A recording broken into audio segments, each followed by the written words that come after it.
বিশ্বের সবচেয়ে শক্তিশালী মানুষগুলো, রাষ্ট্রপতি, প্রধানমন্ত্রী, বিলিয়নিয়ার আর হলিউডের নামি দামি তারকারা, তারা সবাই মিলে প্রতি বছর একটা অন্ধকার জঙ্গলে যায়। ক্যালিফোর্নিয়ার সেই গহীন জঙ্গলের নাম বোহেমিয়ান গ্রোভ। সেখানে রাতের আধারে সাধারণ মানুষের চোখের আড়ালে তারা 40 ফুট উঁচু একটা বিশাল প্যাঁচার মূর্তির সামনে দাঁড়ায়, আগুন জ্বালায় এবং এমন একটা পৈশাচিক আচার পালন করে, এমন কিছু মন্ত্র পড়ে যা সাধারণ মানুষ দেখলে আতঙ্কে তাদের রাতের ঘুম হারিয়ে ফেলবে। এই গোপন সংগঠনের নাম ইলুমিনাতি। ইলুমিনাতি যদি শুধু একটা মানব সংগঠনই হতো, তাহলে রাসূলুল্লাহ সাল্লাল্লাহু আলাইহি ওয়াসাল্লাম আজ থেকে 1400 বছর আগে এই ভয়ঙ্কর শক্তির কথা বলে গেলেন কিভাবে? তাহলে কোরআনে এই শক্তির উৎসের বর্ণনা এলো কিভাবে?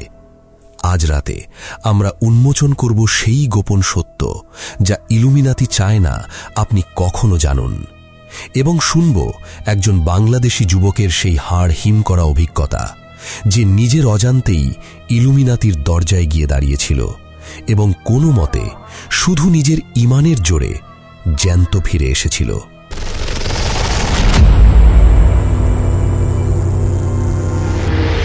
ওয়েলকাম ব্যাক প্রিয় শ্রোতা, আপনাদের সবাইকে স্বাগত জানাচ্ছি।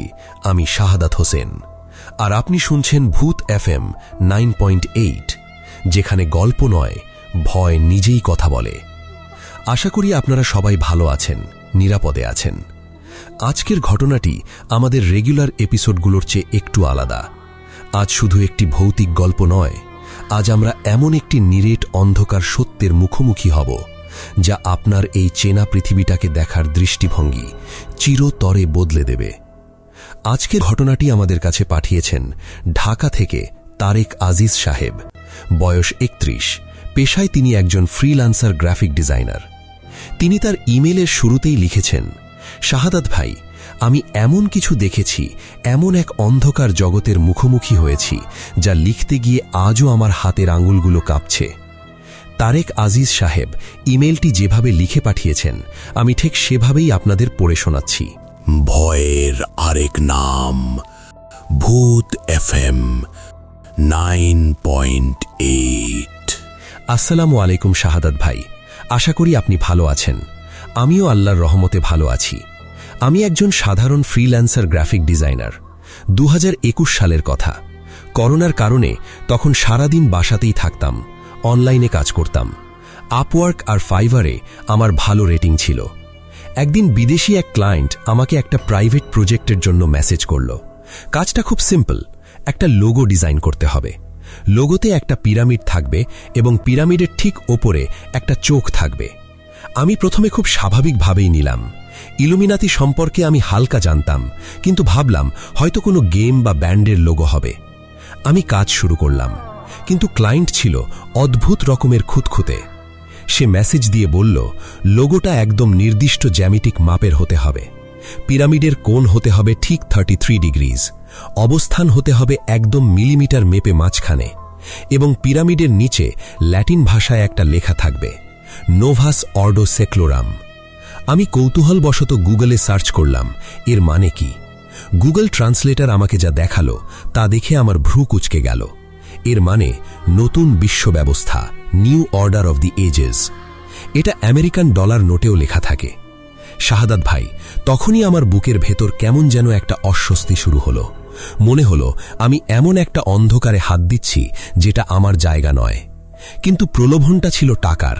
ক্লায়েন্ট আমাকে এই একটা লোগোর জন্য এত পরিমাণ ডলার অফার করেছিল যা আমার 3 মাসের ইনকামের সমান। আমি টাকার লোভে কাজটা শেষ করে দিলাম। ক্লায়েন্ট কাজ দেখে খুব খুশি হলো। সে আমাকে মেসেজ দিয়ে বলল, তারেক, তোমার কাজ খুব নিখুঁত। তুমি কি জানো তুমি কাদের জন্য কাজ করেছ? আমরা তোমাকে আমাদের আরো বড় এবং স্পেশাল প্রজেক্টে নিতে চাই। আমি রাজি হলাম। কয়েকদিন পর আমার পার্সোনাল ইমেলে একটা মেল এলো। ইমেল অ্যাড্রেসটা খুব অদ্ভুত, কোনো নাম নেই, শুধু কিছু সংখ্যা আর ডট। ইমেলের ভেতরে একটা লিংক দেওয়া।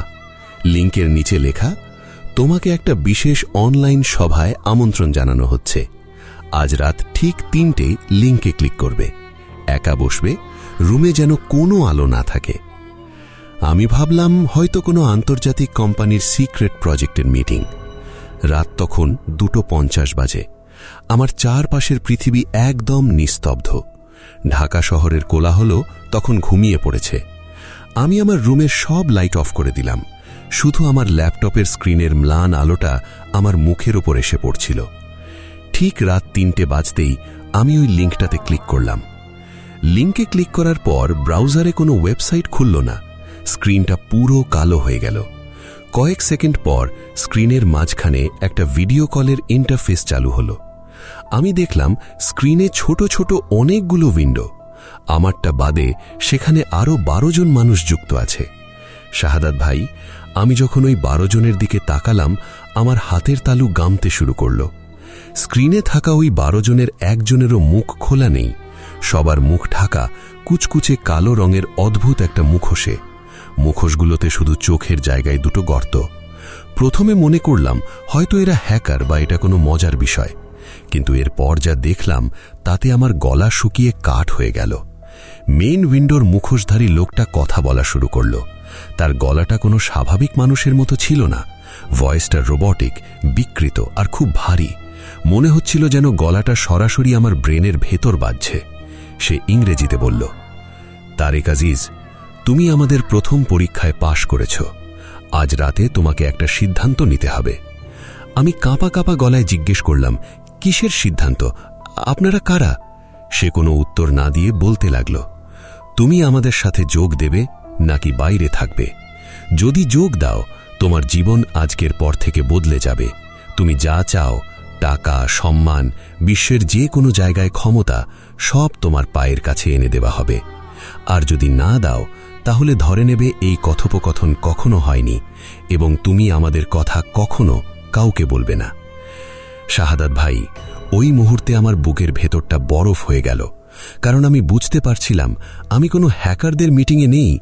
আমি ইন্টারনেটের অন্ধকার জালের এমন এক পর্যায়ে ঢুকে পড়েছি যারা দুনিয়া চালায়।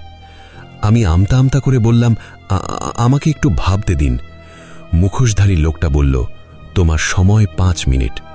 বলেই আমার স্ক্রিনটা ব্ল্যাঙ্ক হয়ে গেল।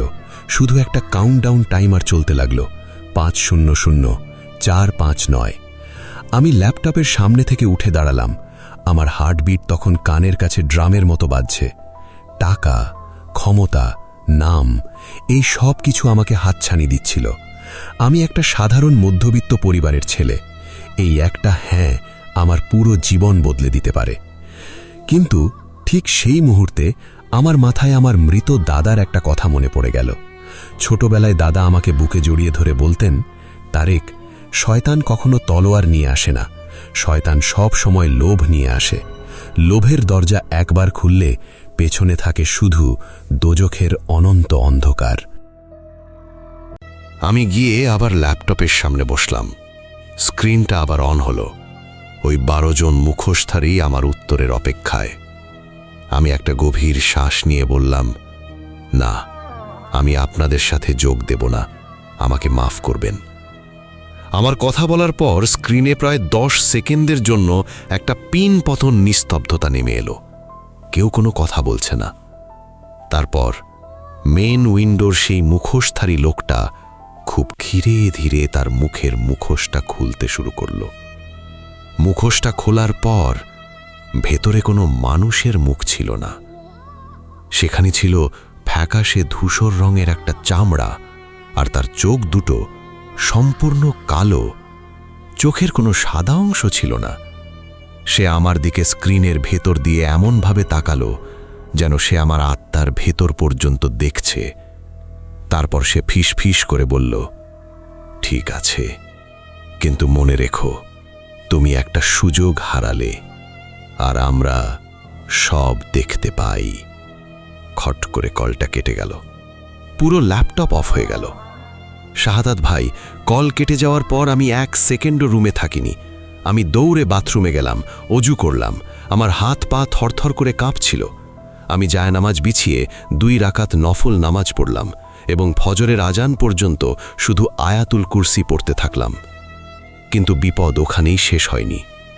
পরের দিন থেকে আমার জীবনে শুরু হলো এক অদ্ভুত মানসিক নির্যাতন। রাতে ঘুমোলে আমি রোজ দেখতাম আমার বিছানার পাশে একটা বিশাল কালো শিংওয়ালা ছায়া দাঁড়িয়ে আছে। আমার ফোনে প্রায়ই অচেনা ইন্টারন্যাশনাল নম্বর থেকে কল আসত। কল ধরলে কেউ কথা বলতো না, শুধু একটা ভারী নিঃশ্বাসের শব্দ শোনা যেত।